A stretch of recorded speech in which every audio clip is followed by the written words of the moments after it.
Yes, people, what's going on? It's Ezekiel Talks Football. We are back again with another video. Today, we got a doozy for you guys, ladies and gentlemen. We have just gotten a major update. There's been two tweets from David Ornstein. The first one saying that Arsenal are in progress to complete the move for Viktor Gyokeres after taking final steps in negotiation with Sporting Lisbon. Arsenal made formal advance on the deal terms over the weekend in a bid to secure the 27-year-old Sporting striker, 5-year contract lined up.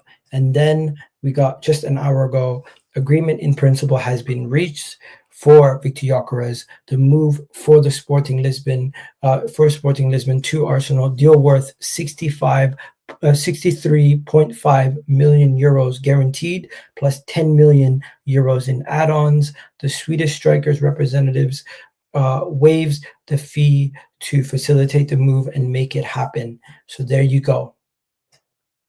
Arsenal Football Club have gotten their man, Viktor Gyokeres, and I am very happy at this moment in time with this news that we have gotten Viktor Gyokeres over the line. How are you feeling, Gunner Souls? How's everybody feeling in the comment section? Let me know how you guys feel. This was a crucial signing for us. We needed to get the striker in before the season started. I'm very happy that we've gotten the striker in before the season started. And now let's see what we do next. We're going to be talking about Eze. But before we go any further, bro, how you feeling, Gunner Souls? We got the man we wanted. You're on mute. We can't hear you.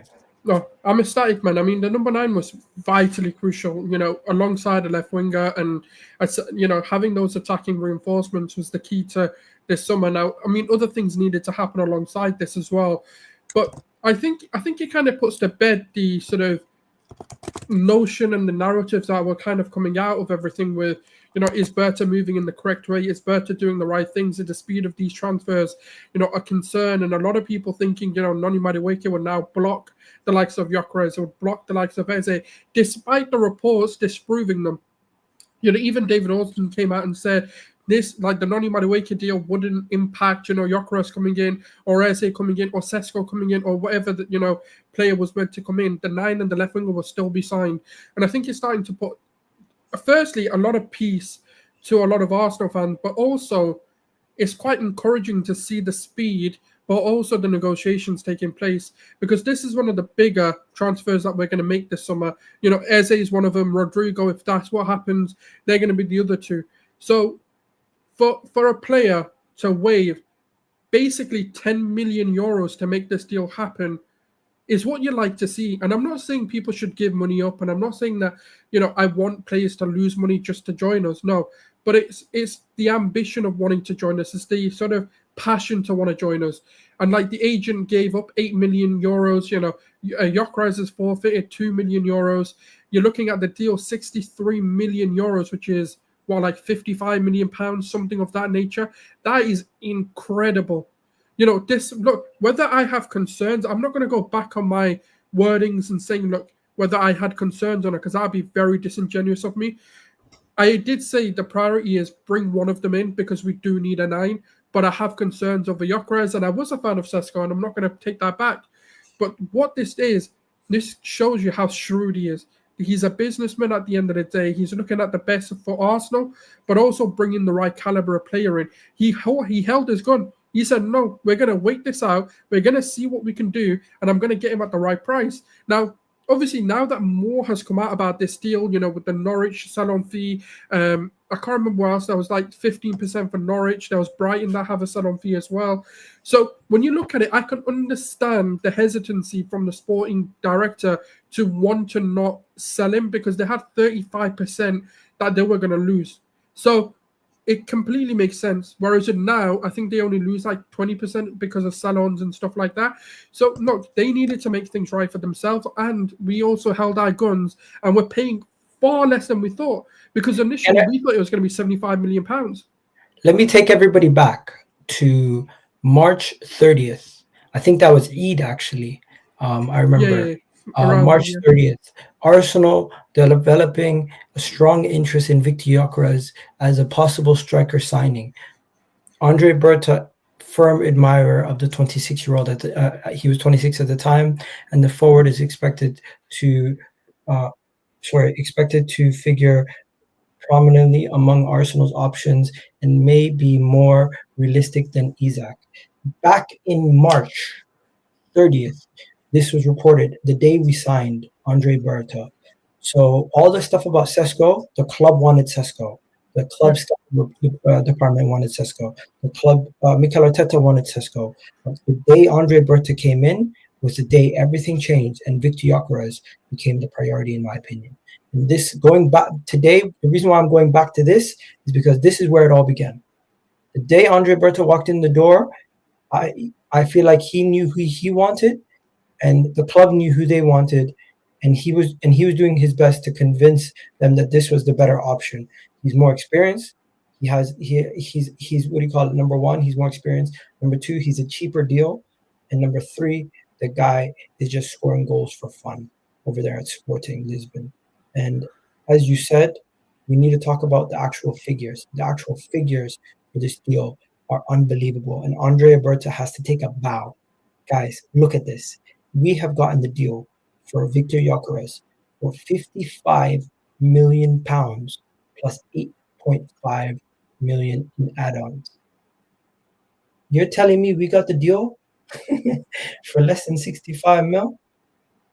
You're telling me we got the guy for less than 65 million pounds. That is amazing. And Andrea Berta, he deserves an apology. From the people who said Arsenal's still being run like idiots, Andrea Berta is gonna lose this deal. People were crying about Sesko, crying about this guy, crying about that. People were getting angry that we're going for Viktor Gyokeres, getting angry we're going for Sesko. At the end of the day, we got the deal done. We got the best deal done. We got the player who has more experience.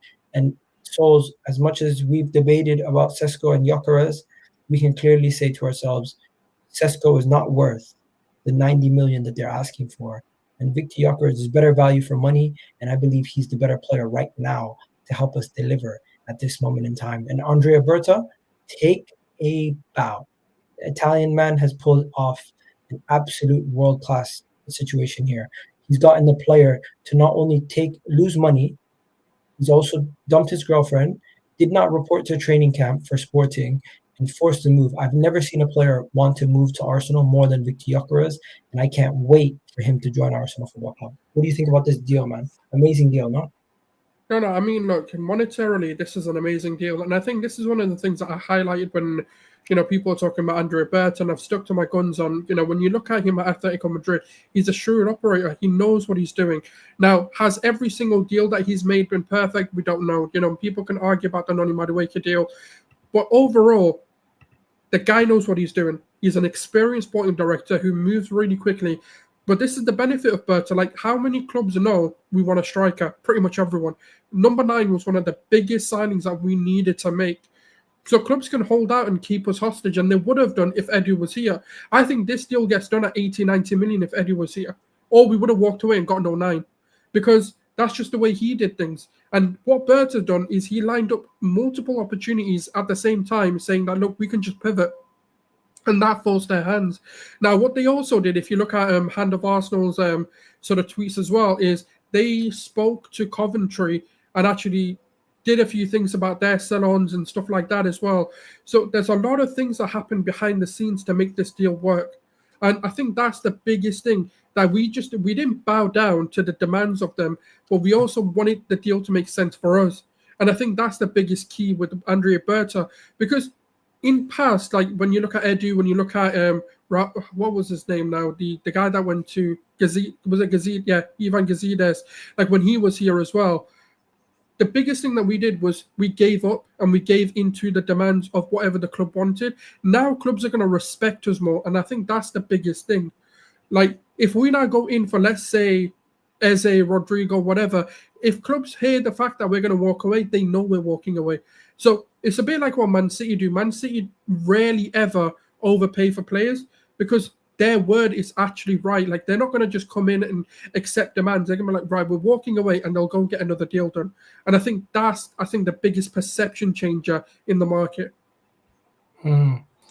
Personally, I think this shows that we found a way to not only get who we wanted, we had all the cards in our hands. The player only wanted Arsenal. We've been able to bring down the price, and this is step one to us finally being run like a proper club. I'm not going to do the can I add to Edu. your point there? I'm not going to do the Edu Andrea Berta comparison, but as a football club, this window, when it completes, everyone will look back and say we have finally done things the right way. You know what? I don't even think it's that. I think one of the biggest things that I think people need to applaud is we're getting the signings we need over the line before the season starts. Because one of the biggest worries was is Gyökeres going to get enough time to integrate to start against United? Now, whether people want to say Kai Havertz is good enough to start against United or not, we want to have our players ready and make a decision on the day. We don't want it to be a case of we're forcing Havertz to start because Gyökeres isn't ready. Now it's not going to be that. The debate's going to be who is the best fit to play against United. And I think that needs to be applauded as well. He's going to get a complete preseason with us. We're going to be able to adapt and integrate and do whatever we need to do to make sure Gyökeres works. Because as good as Gyökeres is, he is a striker. We're going to have those teething issues that Haaland had with Man City. And I think the key is the more games we can get into him, the better, because they now know that he's going to have a striker there. Saka's going to know he's got that. If it's Martinelli, Madueke, Eze, whoever, is also going to know there is a striker in the box now. You can feed the ball in first time. You can go in, cross the ball, and the dynamic changes. And I think that's the key, because we're going to have very good opponents to play. We've got AC Milan, Villarreal, I think Leverkusen in one of them as well. So we've got a really top-level opponent for us to test these dynamics. And I think I'm so proud of the club for moving in the way they have. Hey, one of your biggest worries about Viktor Gyokeres was the fact that he was not that good in the air. Well, guess what? He spoke about it. He was asked about it. Did you see it? He was asked. Yeah. He was asked about why he doesn't score too many goals with for his those head. comments, right? Yes, I still hold my hands up to Sesko over Gyökeres. I'm not turning my head on it. No, but listen to this. It is what it is. Listen to this, Souls, before you say something. Why he when responding to somebody asking him why he doesn't score too many goals with his head, he said the problem was the wingers and their terrible crosses. Yeah, I mean, maybe look, like Igad, you've known me long enough, right? And I think people know me from the content. I always try and keep a balance to it. Like I'm not like, even with Sesko, I've spoken about the concerns. Even if I am a fan of Sesko over Gyökeres, I've spoken about the concerns. Now, a lot of Sesko is hope, right? I mean, obviously we don't need to get into it, but whereas with Gyökeres, I put out genuine concerns what I've seen when I'm looking at the player and whether I can see it translate. Now, there's no doubt he can improve these things. I'm not sitting here and saying there's no room for him to improve, but they are concerns I have. And I think that I like to bring like a dialect to the conversation rather than just saying, yes, we accept everything. He's the perfect striker. No, there are things that are flaws, but he may come and improve them. Now, before we go any further, please do hit that like button. Please do hit that subscribe button, ladies and gentlemen. As you guys know, Arsenal have agreed a £55 million plus £8.5 million agreement with Sporting for Viktor Gyokeres. We've gotten the man that we've wanted. And one of the main things we need to now look at is, of course, what he has been able to do in his time at Sporting, because the main reason why we're signing him is to come in and score goals. This is an absolute goal scorer. He is scoring goals for fun in Portugal. And what he has been doing for Sporting in the Champions League and for his country has been amazing. First of all, for Sweden, he has scored in 26 games for Sweden. For 26 games for Sweden, he scored 15 goals. That is an amazing return. People don't speak about that. They speak about him scoring goals in Portugal. It's a better return than Isak, isn't it? From the majority of the tournaments they both played in. Is it? I didn't check that. Let me check. I'm pretty sure, because he's the top goal scorer for the that friendly cup, World Cup, whatever they call it, the Nation League or whatever. Bro, he has more goals than Isak in less games. Yeah, that's what I'm saying. He's got a better return. Isak has 52 games played, 16 goals. My man has 15 goals in 26 games. Because like, even if you look at it, in the Nations League, he's the top goal scorer. Wow. people saying, imagine he flops. Well, we got Kai Havertz in case he needs the time to embed and get used to things. But I have no doubt about him flopping. First of all, let's go back. That's any signing, though. I don't think I hate the conversation that people are like, oh, what if he flops? Anyone can flop. Rodrigo can come and flop. There's every possibility players come in and flop. All right, first things first. Let's go to him playing for. He played for Brighton when he was young. He didn't get much game time. He got a total of 8 games for Brighton. He got loaned out a bunch of times, and he really found his feet at Coventry. When he was at Coventry, that was when he had. When he was at Coventry, that was when he had his best. His first big like breakout year was in the Championship. 2020, 2021. He was on loan, didn't get much game time. It was 2021, 2022 where he finally found his feet. 17 goals in the league, and he had a pretty decent return there. As you can see, he had 13 headers, 2 of them were goals. So for there you go, Souls. He can score some header goals there. As for in 2022-2023 season, this is where he really started to explode, and he was outperforming his XG, scoring at a ridiculous rate. As you can see there, 21 goals and XG of 19. That's what you want to see. And what you notice is year after year, he consistently either performs to the level of his XG or outperforms his XG, which tells you he's extremely clinical. Now, going into the Portuguese league, he went, and that's where he extremely exploded. 29 goals in the Portuguese league, his first full year in the Portuguese league. In the Europa League that year, he got 5 goals in the Europa League that year. In the Cups, what did he do? He got in the Super Cup, what was it? Oh, no, not that one. Europa League qualification. There are another 3 goals in the Europa League qualification. And that season for Sporting, to be fair, let's see what he did that season for Sporting. He got a total of 43 goals, 14 assists in a total of 50 games. Whichever way you slice it, that is a good return in the Europa League. That's a good return in the Cups. And that's a really good return in the league. Now, I don't know if his return in the league is going to translate exactly. We'll speak about that in a second. But we also have to speak about this current season that he's in. This season, he's played in the he's played in the Nations League, scored 9 goals for Sweden. 9 goals for Sweden. That is impressive stuff right there. He scored how many goals in the Champions League? Another 6 goals in the Champions League. 6. Unbelievable. In their cup, in the domestic cups, he scored 4 goals. And in the league, he has been cerebral. 9 goals above his XG, scoring 39 goals, all sorts of different goals too. He's scoring goals on the fast break. As you can see, 5 goals on the fast break. He's scoring a total of 89 shots, and he scored a total of 20 of them in regular play. He had 12 penalties, did not miss a single penalty. Free kicks, he had 7 free kicks. He scored 2 of them. From corners, he didn't get any goals from corners. We already got that covered. We don't necessarily need to worry about that. Set pieces, didn't really get any goals from set pieces. His right foot, he took 102 shots, got 36 of those goals. His left foot, surprisingly, he only scored 3 goals with his left foot. But I would say he's somebody who's quite two-footed. He's good with both his feet. I'm surprised he only took 20 shots with his left foot. I didn't realize that. As for headed goals, he didn't have a single headed goal this season, as you already said. Inside the box, you can see he loves the goals inside the box.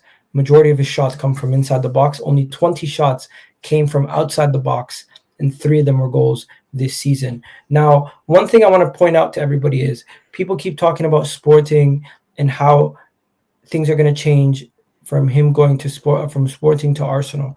Yeah, he might not have as many fast break chances, but even then, he's only had 20 shots off fast breaks. I'm pretty sure he's going to be able to have enough opportunities where we're on the break more than 20 times over a season in the Premier League. In regular play, this is where we need him the most, and he steps up big time in regular play. Inside the box, how many times do we get those shots, those passes in across the box, literally just a couple yards out, where he can tap that in? And this is the stuff where we're looking at. And I'm not even looking at where he strikes the ball or how well he strikes the ball, because we already know how good of a ball striker he is. He's amazing at, getting the ball out of his feet with power, instead of the likes of Havertz and Jesus, who are kind of like trying to finesse the shot into goal all the time or pass it into the back of the net. How many players have we had over the last, who's the last striker we've had who really laces it and puts it in the back of the net hard? Majority of the strikers we've had have been finessers. Striker is a difficult one, but we had Podolski, probably. That's a name that comes to my mind. I'm thinking Van Persie was the last person who had strong ball striking ability. Everybody else was really kind of like finessing the ball into the back of the net or passing it into the back of the net. The reason why this is crucial is because how many times have there been games where we create chances right in front of goal and the goalkeeper stops it or somebody blocks it because it's the shot is soft, or we're trying to slice it into the net and try to get it perfectly into the corner instead of just trying to get it on target and into the back of the net. Simple things he does well. And people, you know what people compare him to? Souls. No idea. They compare him to Alan Shearer in the sense that he doesn't do all the fancy flicks and tricks. He's just about efficiency and getting the ball on target, getting the shot off quick, and trying to get the ball out of his feet. His footwork is nice. And I'm not going to sit here and overhype every single aspect of his game because I don't know every single aspect of his game. But one thing I can tell you, he's also good at setting up assists for his teammates. He's also good at setting up his teammates and getting them assists and getting them goals in the final third. He has that ability to not only score goals, he also has the ability to help out and get you assists in the final third. Get your teammates involved in the final third. If he has a situation where he can square it to Bukayo Saka, or if we sign Eze or Madueke or Martinelli, he's going to be able to do that. Not only just get the shot off himself, but he's also able to square it and link up play and pass as well as everybody else. Now, physicality, I don't think there's going to be an issue. Do you think there's going to be any issues that we should be worried about? No, not physically, no. What do you got to say? Okay, so let me get the positives out of the way because everyone thinks I'm a Gyokeres hater. I'm not exactly a hater. I have my concerns, and I'll get into those as well. But when it comes to Gyokeres, what I do like about him is his box presence is pretty decent. Now, the only concern I have is aerially, but that may improve. Like you said, whether the crosses are good enough or the kinds of crosses that, Sporting are going to put in comparison to Arsenal may actually work in his favour.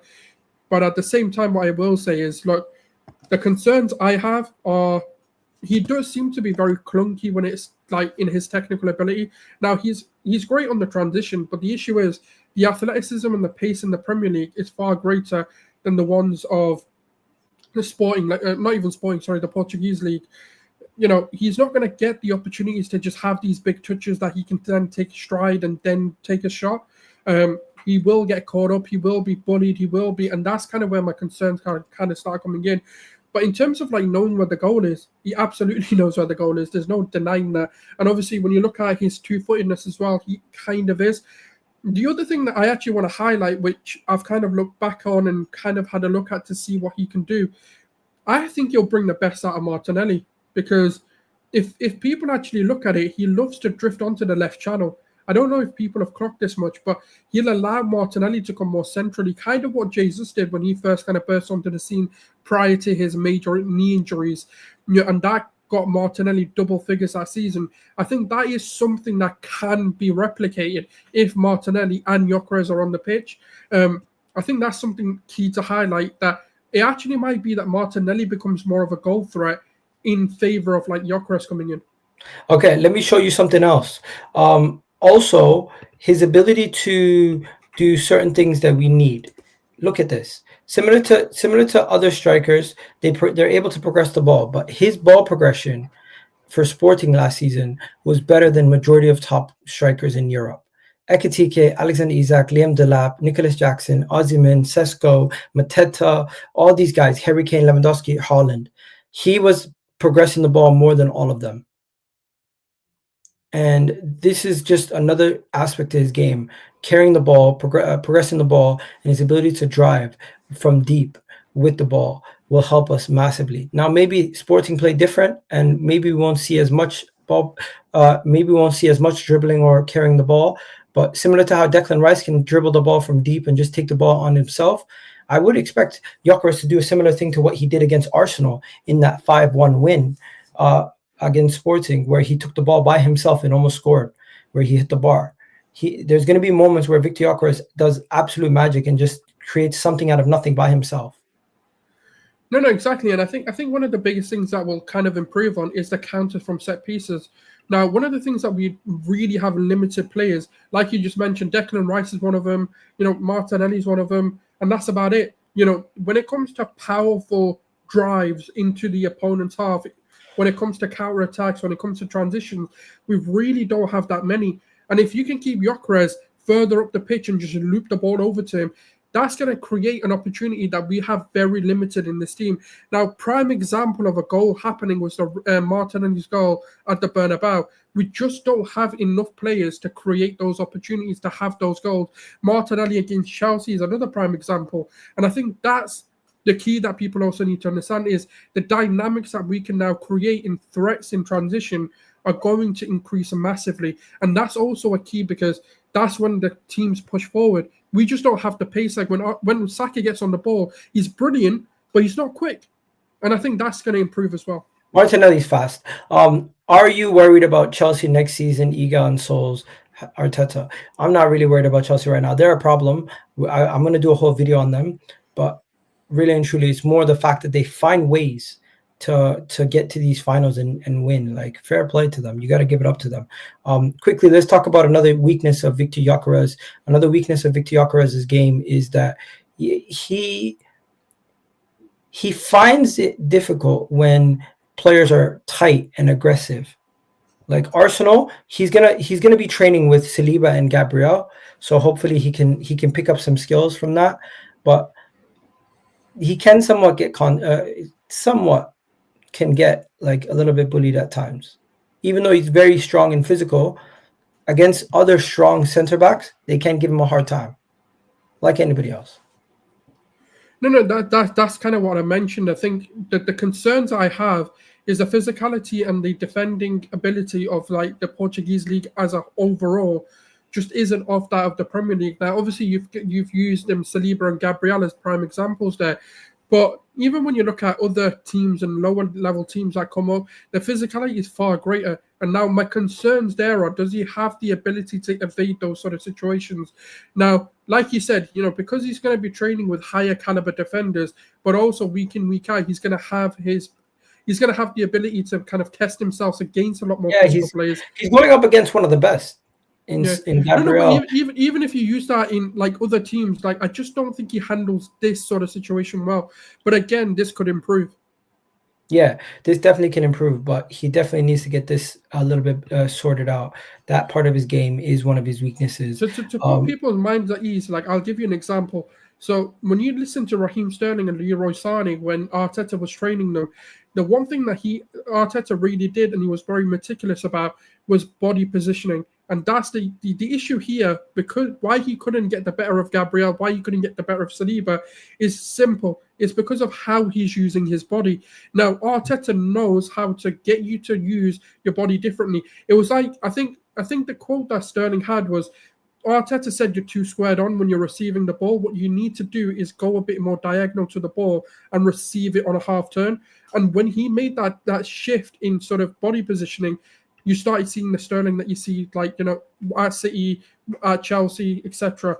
And that's the difference that Arteta can make with this coaching. And I think that's why I'm a bit more confident he can improve this. His crossing ability from wide areas as a striker is second to Mateta in the world. Last season, he had one of the best crossing rates from all these strikers. As you can see, obviously some of the strikers, they don't take as many chances crossing it. But look at that. Harry Kane, only 54% of his crosses made it to the target. Gyökeres, 87% of his crosses made it to the target. That is another strength of his game. So he's not only able to get the ball out wide and cause problems drifting out wide, he can also then make a dangerous play from that position, which a lot of strikers in Europe don't necessarily do. Yeah, and it fits Arteta's mold as well because he wants a bit of link up and playmaking ability from his strikers as well, coming in deeper. Just adding a different dynamic when the game needs it. So, I mean, look, a lot of there are a lot of positives with Gyokeres. There's no denying that he's a talented footballer. It's just whether that can all translate, and I think that's the concerns. That will be answered. I think pre-season will determine it as well, like how we handle the dynamic of a striker coming in, someone who's different to a Havertz, a Jesus, even a Trossard playing there, even Moreno when he plays there, slightly different. I think we've handled it well. I think now's the time to bring the striker in. I think This we're a is lot the more set up and ready. assist per 90. He is tied for third, up there with Alexander Isak and what do you call it? Sorry, you got obviously you got Higo Ekitike and Kane ahead of him, but he's tied for third. Alexander Isak and I forget how do you pronounce this guy? Mateto. Which one? The third, this guy here. The fourth name. How do you? Matteo Ratatouille. Ratatouille. Yeah, that name really got me stuck there. So he's tied with them, and this just goes to show you he's one of the better assisters also in the final third as a striker. And he didn't really have much goal scorers around him in that sporting team. He was the main goal scoring outlet, but yet he still found a way to set up 22% of the 22% of his chances he set up as an assist. So fair play to him. He's still one of those players who can get you a good assist or two every couple games. Also, not only get a goal in the back of the net. So we will have plenty of service for him, and he'll be able to hand off plenty of service to the likes of Martinelli and Bukayo Saka. Yeah, and I think there's also an argument to be made if we are going to shift into more of a central 10. That there's going to be games like Havertz can come in and they can play kind of as a two-striker formation. So I think there's so many different things that we can now do because of the dynamic of the squad. I think there's some exciting times and some exciting tactics that we may see. I'm curious to see what preseason holds. I think that's going to give us a lot of answers to what we're thinking of doing and what dynamics and kind of systems we're going to be looking at, because I've got a feeling a lot of things are going to change and we're shifting into more of a 4-2-3-1, similar to kind of Arteta's first innovation at Arsenal. So let's see what kind of. He might not be a pressing demon like some of the other guys, but defensively he gets involved. 70% of his tackles and interceptions are successful. Unlike Benjamin Sesko, who's near the bottom, Lewandowski, Alexander Isak, Haaland, Mateta, all below him with defensive actions. The only players ahead of him, as you can see right there, are Nicholas Jackson, Higo Ekitike. Once again, the guy over in Italy, Kane and Viktor Osimhen are slightly ahead of him with their defensive work, but he still has a lot of good defensive work rate, and he's very effective in the defensive third as a striker who can help you win the ball high up the pitch with an interception or a tackle and create a quick counter from there. And we've been in many situations where our defenders have needed to our attackers have needed to be the first line of defense, and Viktor Gyokeres is capable of doing that in abundance. Yeah, I mean, I've not seen much of this side of his game, so I can't comment too much. But I mean, the numbers are there. There you go. Let's go to the next part. The next part is actually going to be very simple. Let's go to his percentiles and overall just what he is as a player. Like, I think we compare him for headed goals and everything else. We know that's his weakness. Souls. If I even show you the graphic, it's just not. It's not nice. He scored 0 headed goals, so obviously he's not even on the page. You can see right there, he's not even on the page. So him, Liam Delap, and Mateta are the only ones who have not scored a single headed goal last season with the goals that they've scored. I mean, I've highlighted this from the very beginning. That's my only kind of major concern, but also his kind of technical ability. But again, look, it's a different system, it's a different setup, and a lot of these things can improve and change, but he knows what the goal is. That's the ultimate, just one aspect. I mean, Henry wasn't great at heading either, so I may be looking too much into it. Bukayo Saka's not good at heading either, so hopefully somebody in the team, he can get let hopefully somebody in the team can get in the back of those crosses. I don't know, is Eze good at heading the ball? Yeah, not really. I don't think he's even scored one either. So But yeah, Saka's woeful though. let's I go had to it. Gyokeres' RB ref. RB ref. The thing is, everyone's going to be just super analyzing Viktor Gyokeres for the next couple of days. But one thing, the main reason why we're signing him is because of what he can do in the box and his ability to score goals. He is in the highest percentile for goals. Just look at that. In the highest percentile, 99 percentile for non-penalty goals, 99 percentiles for non-penalty XG, 99 percentile for shots, 90th percentile for assists, 96 percentile for expected assist goals, 99 percentile for non-penalty plus non-penalty XG plus expected assist goals. Honestly, everything, shot created actions. Once again, progressive carries, successful take-ons, what do you call it? Attacking, what do you call it? Touches in the penalty box, and of course, progressive passes. All sorts of numbers. This just shows he's absolutely elite in all these categories. Can this translate to the Premier League? We'll have to wait and see. But you don't just have all these numbers and then fall off a cliff. Like this is good signs for what he can do when he gets to the Premier League, hopefully. I mean, it's a question of whether it translates, and I think that's where my concerns lie more than anything. Is I think a lot of the numbers, yes, they look great, and everyone can look at these statistics in isolation of what they are, but you've got to also look at his actual game and how he's scoring these goals, and that's where the concerns kind of start for me. And the reason why I'm looking at more of a Sesko type player coming in over a Gyokeres. But I mean, look, time will tell, because sometimes we can overanalyze and we can paralyze ourselves with all of the analysis that we do to the point where we overthink it and realize that actually none of this really matters. But I'm going to give it time. I'm going to support him. He's now pretty much an Arsenal player. We'll see what happens. I think the numbers are great, but I've got my concerns. What number will he wear? It depends whether they'll give up the 9 to give it to him, but I just can't see it until Jesus goes. I think we're too nice to give it him now. Sorry? But he should get the 9. He should get the 9, but I think we're too nice to take it away from Jesus. What do you say about Arsenal fans who say the project is done because we signed Gyokeres over Sesko? Like they're over dramatizing things. In what way do you mean that though? Like, did you see no new things? We've got everything we need, or did you see no new things? Oh, he's gone crazy. Yeah. He's gone wild. This guy lost the plot. I seen this tweet. I'm like, what the hell? Yeah, I mean, look, I understand the concerns because I have them as well. But I'm not going to sit here and say this is a woeful signing. They expected one of us in the wreckage, brother. What the hell is he talking about? No, because he's massively Sesko. Like he absolutely does not rate Gyokeres one bit, which is fair enough. Look, that's his view, that's his opinion. I mean, time will tell whether. Like I've always tried to keep it balanced. Like I've got my reasons why I wanted Sesko over Gyokeres, and some of it is to do with the potential, and some of it's to do with like analyzing like where I see these two players going. But at the end of the day, look, the project hasn't failed. We needed a 9. Ultimately, we need a striker. Now, what kind of striker we get in, he's still of a top caliber. It's not like we've signed a bum.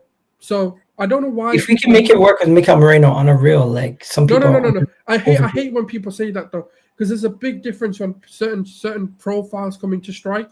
It's not whether if he works that this can work. No, because there's differences. He scores majority of his goals in the box. If we can get him the ball, he's going to score goals. Our job is just to get him the ball. From there, he's going to get the job done. Like, it's not a situation where we're going to have a bunch of players around him that can't score goals. But you've got to understand there's more to it than what our strikers do. He's going to open up the game for everybody because of his abilities on the ball and his ability to pass the ball also. So and his ability to run and find agree. space. I don't agree with the build-up play part. But if people want to believe that, then cool. He's Right. not got a I great. think he's really good at passing. Also, you're going to be surprised when you see a lot of our players getting in the end of easy chances because he's able to find them. I mean, you've seen it differently to me. I just don't see him as a build-up striker. But I just showed you the assists. He's up there at assists. Also, he's not just a goal scorer. Nah. I mean, look, he can prove me wrong on it, but Bro, man scored 50. Okay, man scored 50 goals, but he also had 12 and 14 assists back-to-back seasons. Yeah, but what are those kind of assists? The build-up play I just haven't seen to be of the levels that we've seen. But again, we don't necessarily need it. We lose a bit of build-up, but we get a better goal scorer. It can work.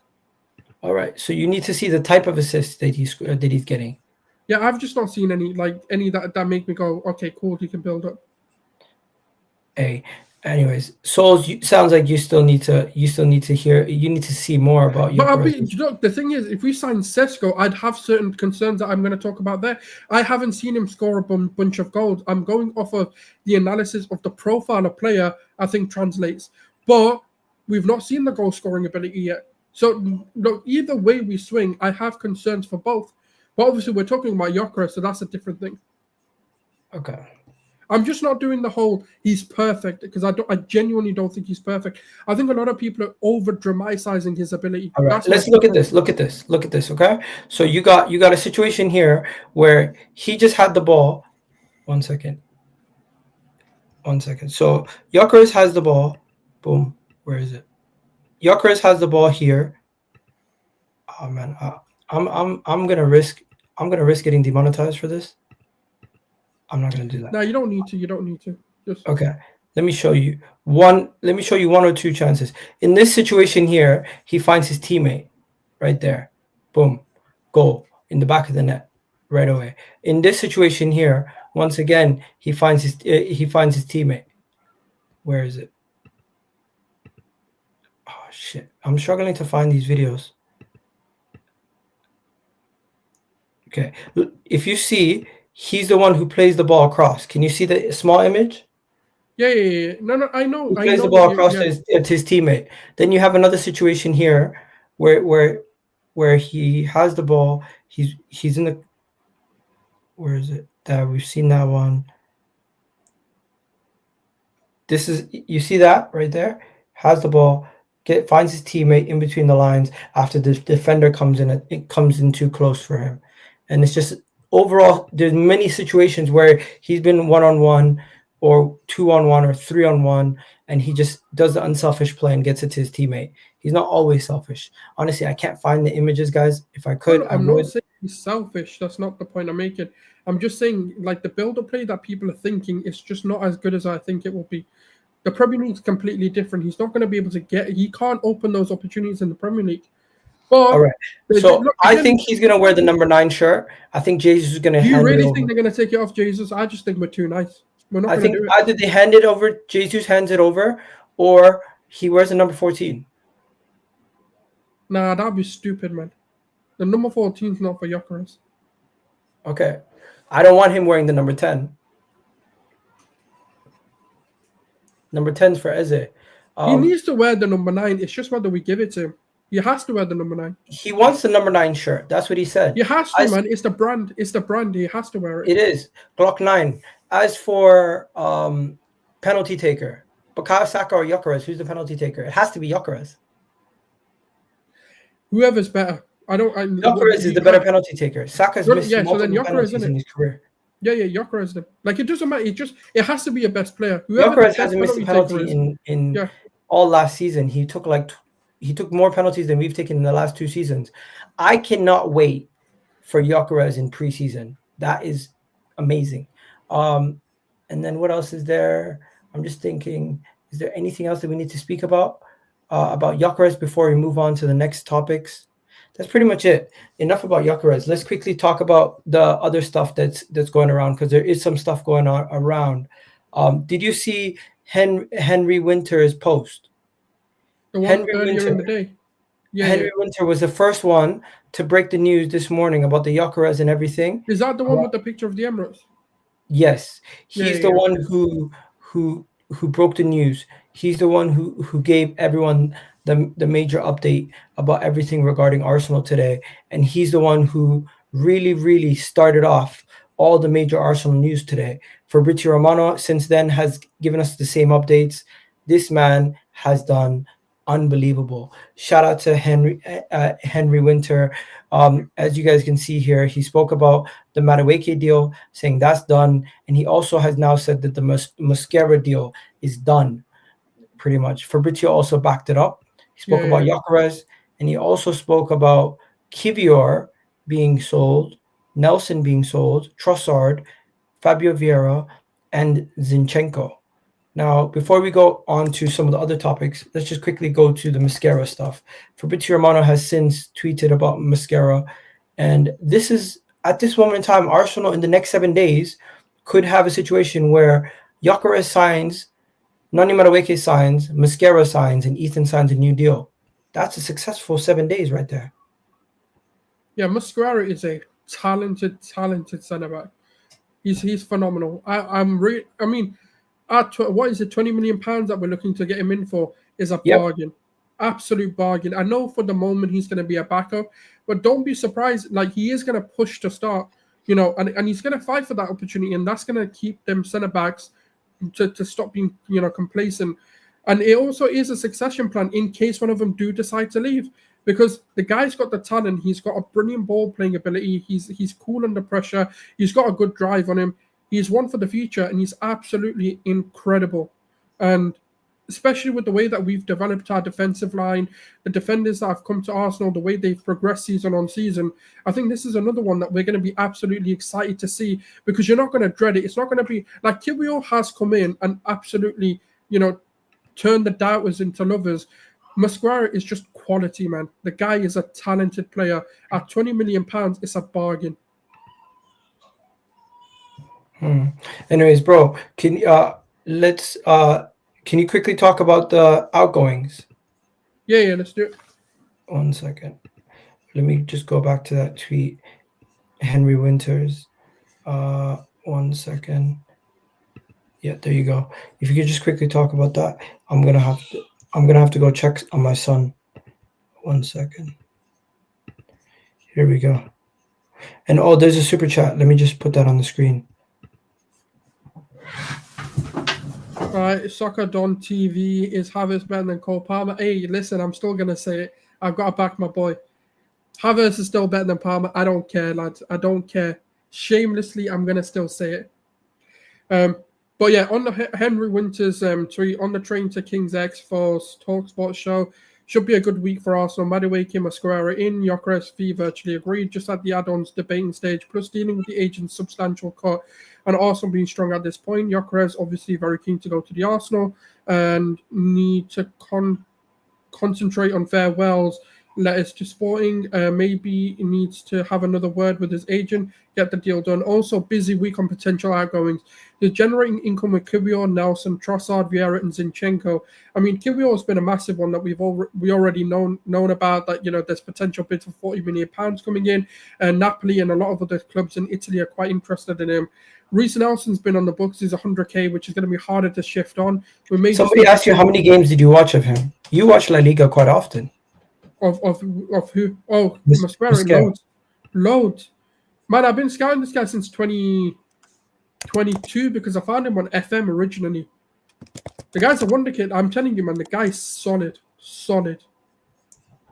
Yeah, you know people, man, they never trust anybody nowadays. No, which is fair. Like, have your doubts. I'm not saying content creators are right, but like from what I've seen, absolutely, he's incredible. People asking about Rodrigo. I'm just going to be honest. We are not getting Rodrigo. It has to be with the Martinelli sale. I think that's the only way. Purple Panel tweeted about Eze. I just checked. This is what he said about Eze. Who's Purple Panel? They're reliable. Yeah, they do get a lot right. Oh, Crystal Palace. Okay. Yeah, they do get a lot right. He's actually an Everton fan. But he says Arsenal plan to start working on assessing the deal with Eberechi Eze this week. Next steps to reach an agreement over Gyökeres. So this was 11 minutes ago. So after Gyökeres, the next deal is Eze, ladies and gentlemen. With Eze coming in, forget about Rodrigo. Rodrigo's not I happening. think that's the end of the window. Like once Mosquera, Eze, all of these get done, I think that's our window pretty much done. Other than outgoings, I don't think that's a bad window. That's a really good window. Absolutely not. I think Rodrigo only happens if he's still available, and we decide to sell Martinelli. I just don't see it happening, but that's the only possibility. Rodrigo's not going to happen. It can with a Martinelli sale, but I just don't see that happening. Eze is going to be our left winger, right? Eze, yeah. I mean, a lot of people think it's Madueke. I think Eze is going to be the starting left winger, not Madueke. Personally, yeah. I prefer that. Eze also gets the number 10 shirt. Oh shit! Yeah, we've got the number 10 shirt. Yeah. No, it makes sense to give it to him because I was thinking he might get the number 14. Yeah. So this could be Arsenal's greatest ever transfer window. We get Kepa. We've got Zubimendi. It's definitely up there with one of the best. We've got Zubimendi. Yeah. We've got Norgard. We've now gotten Gyokeres, right? Eze is next, right? Eze is next.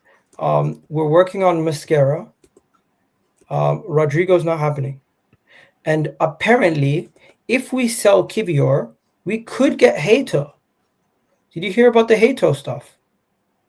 I thought that was like it was Mosquera or Hato. No, it could be both. We could get more defenders. I seen a report today. Here it is. The report is that Arsenal could go and get Mosquera and Hato. In the case that we sell Kivior, Kivior's transfer fee could basically pay for both Mosquera and Hato. I mean that'd be major upgrades. That'd be huge. I love Kiwior, by the way. Like I think he's proven a lot of doubters, wrong in terms. That would mean Calafiori would be the backup left centre back. No, I think Hato will be. Oh no, yeah, sorry, yeah, you're right. No, I think Hato will come in as like a left back. So yeah, like Calafiori shifts in because I do think Hato's a better fullback than he is a centre back, similar to like. And Calafiori was really impressive at centre back versus Crystal Palace, versus Newcastle on the final game, home game. Yeah, because I mean, even if you look at him for Italy, granted, it's a different system because they play a 3-back, but he plays centre back for them, and he's incredible. I think he's more physically made to be a centre back, especially in the system that we play. Hato is better as a left back, in my opinion. And I think a lot of people that I've spoken to as well who have heavily watched him have also said the same. Like he's a similar mold of like a marauding fullback who kind of touches the wings more than anything. So I mean, look, that would be a huge upgrade in the potential department. And I think I hope it happens. I mean, I love Kiwior, but I do think there's a ceiling with him. Whereas with Hato, there's a lot of room for improvement, and I think that's what excites me about him. I think it's going to be a situation where our window ends with Hato if Kiwior leaves, and Mosquera comes in regardless if Kiwior leaves or not. So it's a situation where it's like that defender situation is we're not getting Rodrigo. Everyone's talking about Rodrigo. It's not happening. So it's going to be Kepa, Zubimendi, Norgard, Gyokeres, Eze, Madueke. Goalkeeper, we got Kepa. Defenders, we're going to get Hato and Mosquera, potentially. That could be 2. Midfielders, we get 2, Zubimendi and Norgard. Attackers, we're going to get Gyokeres, Madueke, and Eze. We could have 8 signings this window. 8. And the funny thing is, that's what a lot realistically, though, I think it's going to be 7. I think it's going to be 7. Yeah, I think we're going to get 7, but we could get 8. We could get 8, but I think we're going to get 7. I think Hato depends on the outgoing. I think obviously now the focus once Eze is also completed is going to be that. I think there's just going to be a lot of outgoings for the rest of it. But I'm happy with that because think about it, we've got 7 players in that we needed to get preseason games for. Yeah, you can't be mad at this window at all in the speed that we've done. Trossard to Bayern Munich. Oh, that made me so happy. Because they might pay more. It may just end up in a bidding war, which would be brilliant. No, there is no bidding war. It's basically if they don't buy Luis Diaz and they buy Trossard, Do you know how much that helps us out? Yeah. Because then It helps us Liverpool out on two folds. Because then Liverpool don't get their money, and Arsenal get Trossard off their books. So this is what the situation is. And virtually get our money Trossard back could as be well. sold to balance the books. Bayern are the latest club interested. The Belgian forward has also gained interest from Fenerbahce, and Saudi Arabian clubs most likely also could cost around 20 million. You're right. There could be a bidding war between three clubs. No, because like if they want him, it could go into 25 million. Hey, we'll have to wait and see. This is a plot twist that I was not expecting. Yeah, I mean we've got to obviously like wait and see, but either way, we're basically getting our money back for it, which is perfect. It's a win-win. Yeah, we're getting good money. Like, because I think it was like 20 million pounds, 21 million pounds plus add-ons that we paid for him. So it's a great return on investment. We've had him for 3 seasons. He's actually done pretty well for us, and in terms of winning and helping us get, I know second place people are going to laugh at, but he has helped us like kind of progress with our sort of project as well. And you can't be mad at that. You know, the money's good, and that's the kind of return that we need to be making. Fair. Anyways, we're gonna end it off here. That's pretty much it. Let's see who's live that we can redirect to and raid. And if we send it over to who's live, let's see who's live. I'm not gonna send it to Lewis. He's already celebrating his thing. Send it over to. Should we just send it over to Hussam? Yeah, go for it. Yeah, let's send it over to Hussam. Hussam's still alive, right?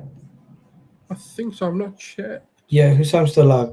All right. So we're gonna send you over to Hussam. You guys do me a favor. Tell Hussam Arsenal's winning the Premier League. Or if you don't think so, just at least tell him Egal raid. I'm out of here, people. We'll send you over to Hussam's channel. Tell him what's good. Make fun of Hamza. And we're out of here, people. Catch you guys in the next video. Love for the love. I need you to call him Gyokeres.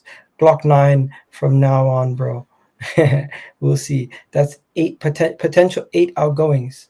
I don't know. Is there potential 8 outgoings? Jorginho, Partey, Zinchenko, Kivior. We've already had Kieran Tierney leave.